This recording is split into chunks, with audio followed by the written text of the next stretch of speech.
Hello and welcome back to The Locker Room with Pastor Jim Locke. My name is Jim Carmack, and we have a very special edition of The Locker Room today, mainly because it's not featuring Pastor Jim Locke.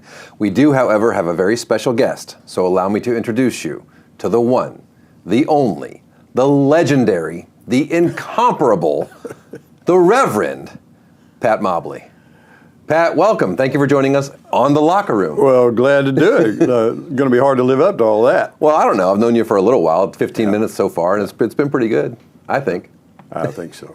You are joining us today because we wanted to spend a few moments with you. Recently, you made it public. You've announced your retirement from Hillcrest.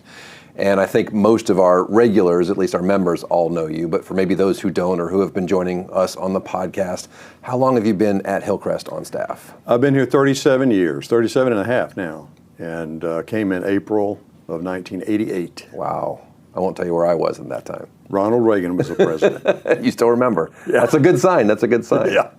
So let's jump to the end. Why announce the retirement? Why is it time to kind of bring this to a close? Well, it was a mixed decision. I really didn't want to. Some of the folks and I talked about me going part-time and just backing off a bit. Yeah. Because, you get older, you got a lot of doctor's appointments and stuff like that. And so thought about it for a while, but my wife made the final decision. She was ready for me to be retired a while back. Yeah. And she's struggling with some health issues now, and she just wanted her husband to be hers. Yeah. And so I said, okay, end of September, and that's what made the final decision. Yeah. So currently your role here on Hillcrest is pastor to the senior adults. Yes, I was the pastor of worship here from '88 until 2011. And the music was getting younger and I was getting older. And so Pastor Jim and I had a series of conversations and determined that, hey, let's put you over here because you know all the people and that kind of thing. And so I switched over to senior adults, and in with that is pastoral care, because senior adults, more than anybody else in the church, need some pastoral care visits and things like that in the hospital and things like that. Yeah. So you've been here 37 years on staff, Yes. but you're actually from the Pensacola area. Yeah, I was born at Baptist Hospital right here, and they still have not named a room or anything after me down there. But yeah, I was born there, and my family. When I was born, we lived almost at the corner of Brent Lane and Davis Highway. Okay. With all the businesses going on, it must have been very right hectic for you as a the child. Mickelson Booth place right there. That was where the house was. So. Yeah.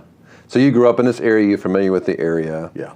And then what got you into ministry? How did that kind of transition? Well, that was a strange thing, because I was not on this path at all. I was a believer in high school and college, but midway through college, I was just feeling unease. I went on a mission trip. Where were you at college? I'm sorry. I was at Pensacola Junior College then. Okay. State College now. And I went on a month-long mission endeavor with a bunch of college students. And it was in the middle of that I just literally got slammed to the floor in a time of prayer that was just the most intense I had ever experienced and have not experienced since. Wow. That I knew that I was on the wrong path, and I needed to figure it out. And so in the next month or so, there again, I was engaged. And so I came home and talked to it with my fiance, and we prayed through it, and she wasn't totally in favor at the time, because in her mind, preachers were poor. Mm-hmm. Her grandfather was a preacher, and he was a big influence on me, but he was your classic poor country preacher. Mm-hmm. And she didn't want to marry a poor preacher. So we had to work through that and pray through it, and it became very clear. We actually surrendered to the call of ministry together. We went and talked to our pastor at the time, and we walked the aisle together when we made our decision, and it was obvious and sure, and we didn't ever waver after that. Where was that mission trip to? It was all around the United States. Okay. We were doing puppet shows and little ministry-ettes at the KOA campgrounds around the country. Okay. So it was a great experience. Got to know some people pretty well. And anyway, it was 31 days of America. So good on a lot of fronts. with Baptist Campus Ministries. BCM. Yeah. The call to ministry came from a puppet. That's what we're going to say. Yeah. It came from the Lord. I know. Yeah. That's awesome. So where were you at church at that time? What church were you with? We were at East Brent Baptist Church here in town. Joe Hagler was our pastor. And I had been there. I had joined there when I was 16. And this was 4 years after that. Okay. And so then you went to seminary. Yeah, well, I had to switch vocational programs in college and went to Mississippi College because they had a good biblical studies program. Okay. And Mississippi College is a prestigious small college in Mississippi, kind of expensive, but they had married ministerial apartments. So by that time we were married because I had to stay out a year to earn some money so that I could get married. What were you doing? How were you earning the money? I worked at Owsley Lumber Company downtown. And I was just a stock person for their store and unloading the trucks and things. But and then we went over there, and they had high tuition, which, by the way, back then, you had to pay your tuition by the end of the semester. You had to. There were no loans. So you had to come up with it. And but the tuition was high, but the rent was $52 a month for that married minister's apartment. Worth it. Yeah. It was great. And I had found this out about you. I didn't know this before, but you actually started for the program to become a preacher. Oh, yeah. Is that right? I had music was not even in the picture. Yeah. But every opportunity I got, it seemed, was doing music because they were people back in the late 70s. Churches had a preacher. You usually had a preacher and a paid person who was at least part-time at the church. But nobody, hardly anybody, any church out there had a minister of music or youth.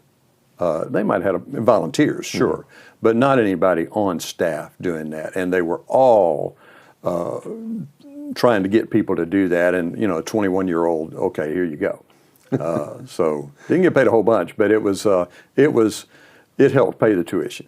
So where did your talent, your abilities kind of develop? Were you already a musician and able to sing before this, or did it kind of come through the training? Well, I was in the high school, they wouldn't call it the Glee Club, it was the Woodham High Echoes, and I was in that, and got better singing. I'd sing okay, but I'd been a guitar player for 10, 12 years, and I don't know. I always thought I would. I didn't ever think I was going to do that professionally. Yeah. But it turned out that was the avenue into ministry, was worship ministry. That I went to a church. They needed somebody to be their choir director and worship leader. They didn't call them that back then, but that's what we did, and was there 2 years. Had a great time. It was easy for me. It provided a need there for me and for them. That church. And where was that church? Wesson, Mississippi. Wesson, and it wasn't a small church. They averaged almost 200 on a Sunday morning. Okay. Traditional, out of the hymn book kind of thing. And with a choir special every Sunday. So, yeah. How big was the choir? Not very big, 18 to 20. And the youth choir, the same thing on Sunday afternoons. Okay. So from Wesson, you went to? From Wesson, I did a brief stint at a church in Macomb, Mississippi, but that was just to fill a slot. It was a big church, and I filled in, and that was a good experience for me. But then I answered the call to First Baptist Church, Grand Isle, Louisiana, down on the coast. And a church that had been there a while, but it was hard for them, being so far from New Orleans, to get somebody to come and stay. And they paid okay, but not enough to make it worth your while unless you just needed the experience. And so we did, and it clicked. They liked me, I liked them. There was a time we didn't have a pastor there, so I was the interim pastor during the time. We're talking about a church that only runs 65 on a Sunday morning. So got a little experience there, and it was good for me. There again, good for me, good for them. Yeah. So you're preaching and doing choir or doing worship or you had to music? figure out what you needed to do and what took priority this week. Yeah. That sounds good. So then opportunity opens up back here? Well, Van Cleve, Mississippi was next. They actually sent a committee to see me. Okay. And down in Grand Isle, and it was about the time they were transitioning from a part-time guy to a full-time music and youth guy, and I was still young, so youth was fine. Hold on. So how do you combine music and youth? How do those two worlds fit together in a ministry role? It is not easy. It was the hardest thing I've ever done. But they were looking to make that transition, move up, and they came and talked to me and offered me a salary of $14,000 a year. Wow. And so I know that sounds funny now, but that was more than that was double what I was making as a part-time guy down in Grand Isle, Louisiana. And so it was becoming a career thing. Okay. And they called me, and I went up there. But back to the music and youth. I had a youth group of 100 kids. Wow. And so it was a blazing success. And the music I did okay with, but they more or less saw me as a youth minister who could do music too. Okay. That's the way they saw me. And so, 5.5 years there was great years. It was the most challenging time of my life, but it was the best time of my life. My kids were being born, and we celebrated all that, and they celebrated it with me. First Baptist Church, Van Cleve. The pastor I served with went on to be the head of the Tennessee Baptist Convention. Wow! So Randy Davis is his name, and we were best friends. That's cool. So did you? It sounds like you enjoyed the youth part, the ministry of that. Was it? Well, I did. It was great. It kept me young. I was still in my 20s. Yeah. But it also had its toll on my voice, and because all the shouting. Yeah, because you really got to get into it, and it's not good for a singer to do that Sunday morning, Sunday night, Wednesday night. It's just not good to do that. So. I was feeling the need, I need to get out of student ministry. By that time, I was 31. And, it's not my calling. I love them, but it's time for me to find some place that I can go and either do music and education or music alone. And that's when Hillcrest called me. And that is a neat story, because I was walking through my house, in Van Cleve, Mississippi, and the phone rang. It's the old black rotary phone. Stuck to the wall. Yeah, stuck to the wall. And I got a feeling over me. This is one of those things. One of those things that the phone rang, and I thought, this is important. Now, I had churches that had contacted me, but none of them. It didn't amount to anything. It just a conversation. Now, how you said churches have contacted you. How are you getting out there? Is it just through connections and associations of people that knew you? Yeah. And just from other things? Okay. Yeah, and again, now by this time it's in the early 80s, 83, 82, 83. And churches were, there again, finding a full-time guy. By that time I had to have a full-time something, or I thought I did, because I had a family now. And, now I can't just live on $14,000 a year. Yeah. And so... so Hillcrest calls you then? Yeah, so Hillcrest called me. How did that come up? Who is it somebody you knew from that or from previous? Okay. Yeah, there was a guy that was here that had been he was actually at East Brent. And they had just gone through the process. My cousin Scott Lee was the minister of music over at East Brent. And the committee chair knew me and him, and then gave my name to somebody over here. Okay. And the pastor called me. That's who was on the phone. Pastor called me and said, "I'm Stan Pritchett, pastor of Hillcrest Baptist Church, and wondering if you'd be interested in talking to us about becoming our minister of music." Back then, it was minister of music. And I always didn't like that because it's mom. Yeah. Yeah. But I told him later, I said, I'm glad it proceeded and went on for me to come here, because I was so sure I should come over here. I was going to have to move over here and join the church. I was honest. It was that clear from the word go. Wow. And from that, before I even spoke with him, the telephone ringing. The Spirit works in strange ways sometimes, unexpected. But that was it. That was it. And I hated to leave Van Cleve because I loved Van Cleve, and the people loved me, and it was a great experience. And but I knew I was supposed to come here. What was the music ministry like at that time? Well, we had a lot of different things going, and then through the first 2 or 3 years, I felt maybe I needed to prove myself or something. So we had all kind of things. We had ensemble here, ensemble there. We had handbells. We had all sorts of stuff. But a normal Sunday, they were still in one service on Sunday morning and one service at Sunday night. Youth choir before the evening service, and youth ensemble the hour before that. So basically 4, 5, and 6. The hours there, and in the morning it was just a one service, and you were expected back then. You were expected to be at everything that happened because it's just you. Well, let's see. We had 3.5 staff members: the pastor, the minister of music, the part-time student minister, and the minister of education. Okay, so not a huge staff. Well, about how many were attending normally on like a Sunday morning? What was normal attendance? Well, our attendance when I walked in the first day was just over the 400, 405, 410, and within 2 years we were at 650. Wow! It really experienced some rapid growth, and that was phenomenal because that creates a different dynamic. We went to 2 services. Okay, and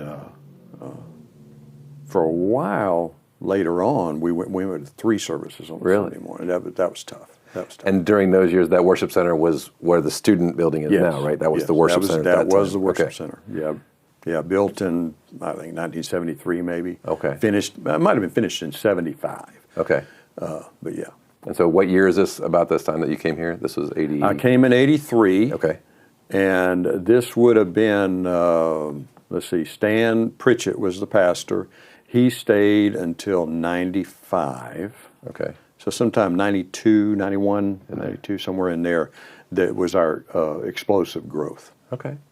Okay, good. Yeah. So as this is going on, you're developing, growing with the church and doing all the things. Were you feeling like I'm doing too much, this is wearing me out? Or are you feeling like, no, this is what I love to do and I want to do it? Well, there was a little bit of that because Pastor Don Lastinger, who was back on staff, he had retired years before and came back to be the evangelism director. And he was back, and he would talk to us boys. He said, "Now, boys," and he would give us some words of wisdom. And he would say, one night he said that we were both, me and Mike Calvert, were both up here in the Minister of Education. And he said, "Now, boys, this church is still going to be here in the morning." Hint, hint. Yeah. And we thought, we needed to stay until the last person went home, kind of thing.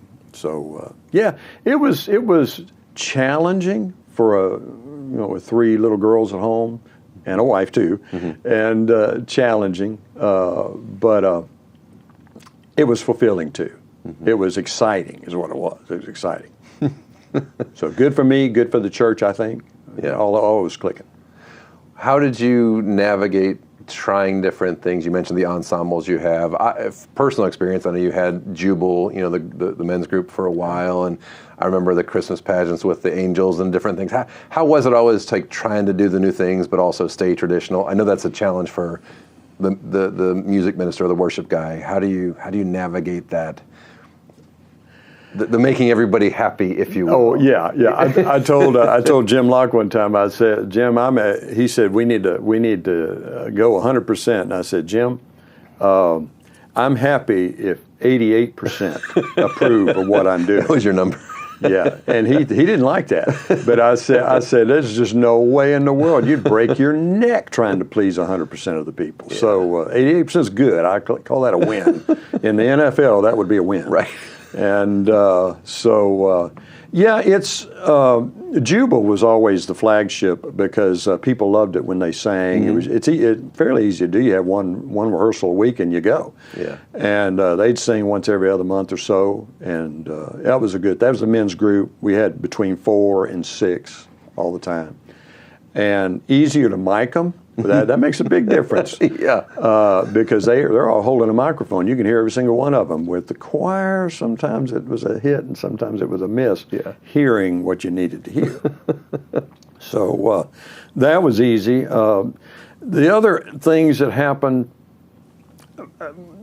some of it, admittedly, was what was expected, and others we would try something new, maybe replace this. Maybe a women's trio had stopped singing a little bit, and let's try a women's ensemble of eight women, and that worked for a little while, and then it didn't. Schedules got in the way, that kind of thing. We just tried this, tried that, and but it was expected back then. The modern day, and it was already happening in 2011 when I handed the baton off, that it was more about congregational involvement. Mm-hmm. Back then, it was more presentational. Mm-hmm. The special music it was on purpose called that, the special music. And so you were expected. We had to have a solo or a choir song before the pastor preached. One Sunday, I was kind of renegading at times, and one time I didn't.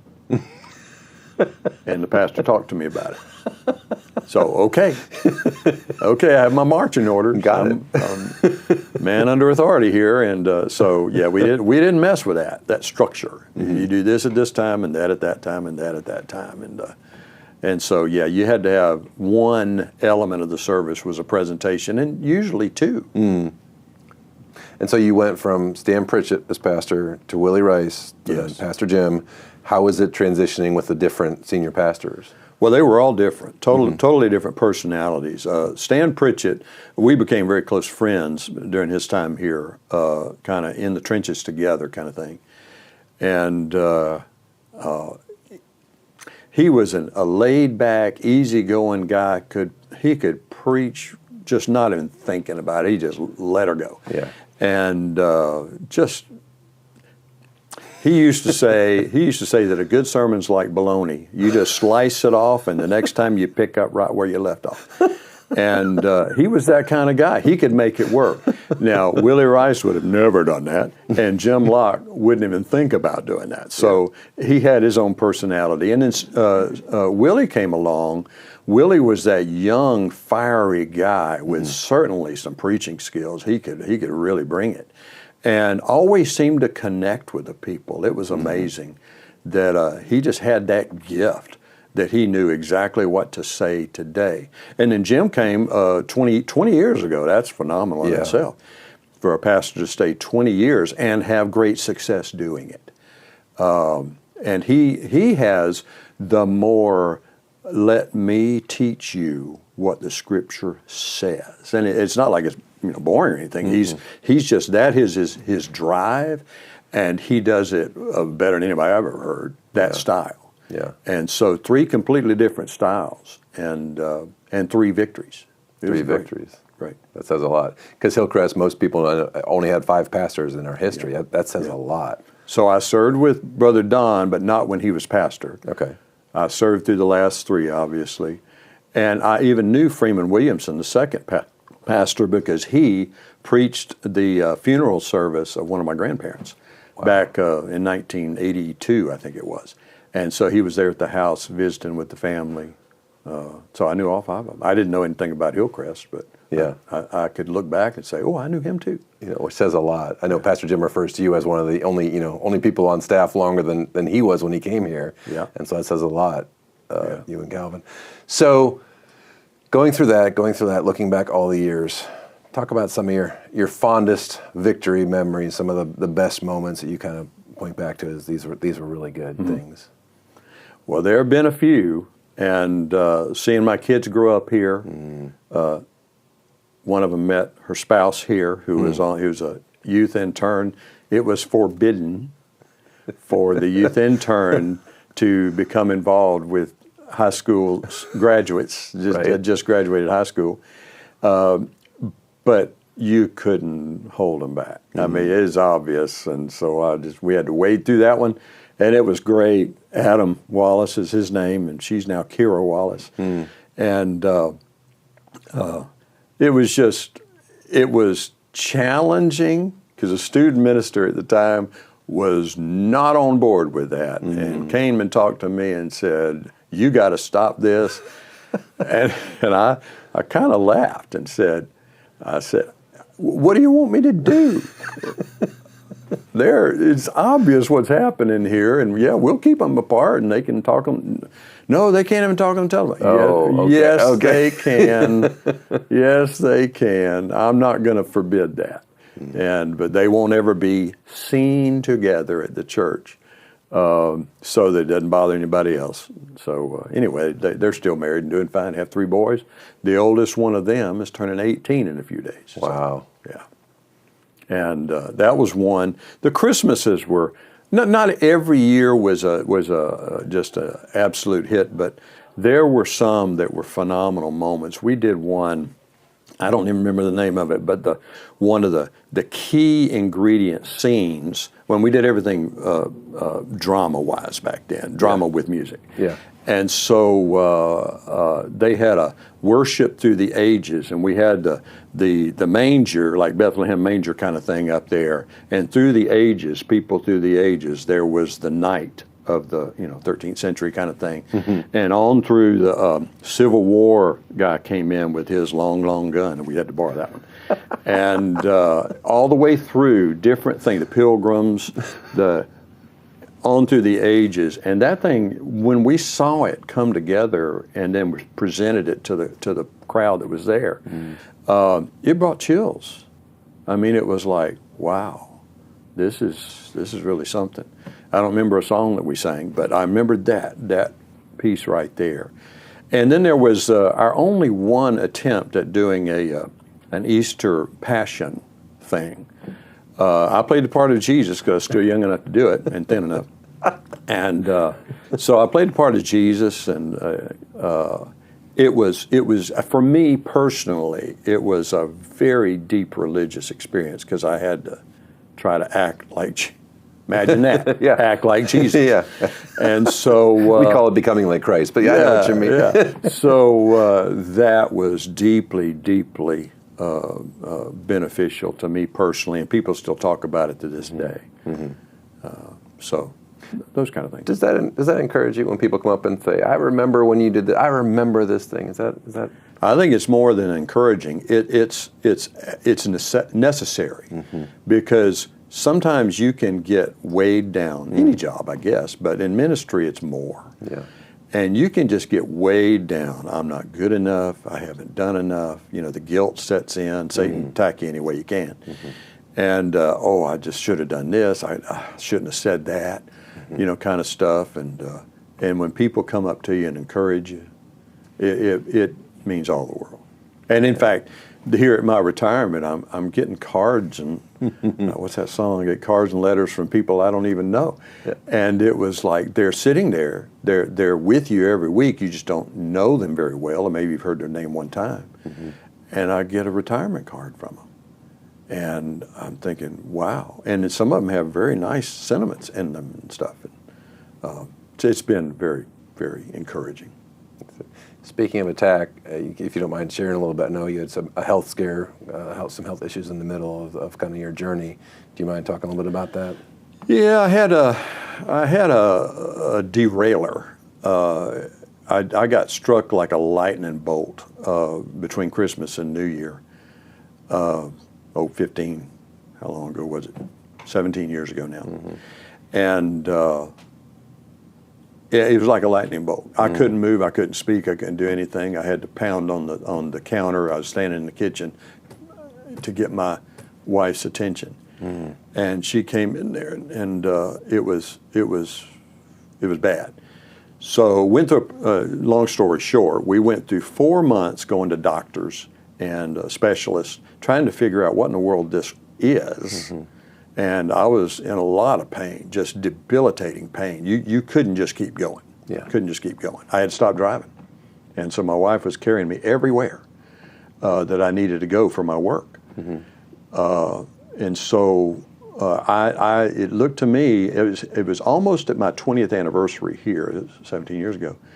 And I thought my retirement thing was going to be my 20-year anniversary was going to be my retirement. Yeah.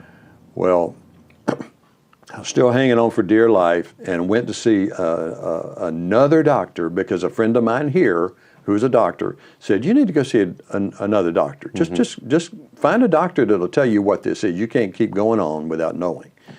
And so I did. I went to another doctor, and it was his assistant, the nurse practitioner person, that came in and simply did. And this is lower back, middle of the back pain, just like a vice was in there squeezing me in half. And she did this little hammer thing on my knee. Okay. And got this funny look on her face.